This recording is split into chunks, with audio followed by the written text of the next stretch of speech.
বিধায়ক হুমায়ুন কবিরের বিরুদ্ধে এসপির কাছে অভিযোগ শিক্ষক থেকে আইনজীবীদের।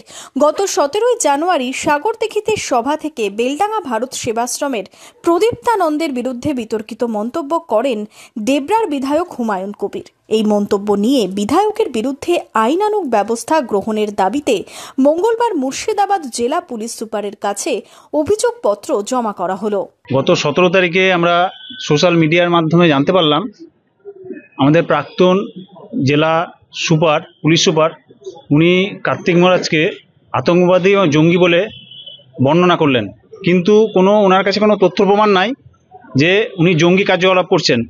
একজন সন্ন্যাসী সম্পর্কে এসব বিরূপ মন্তব্য আমাদের সমাজে প্রভাব সৃষ্টি করেছে এবং এর একটা বিরূপ প্রতিক্রিয়া হতে পারে।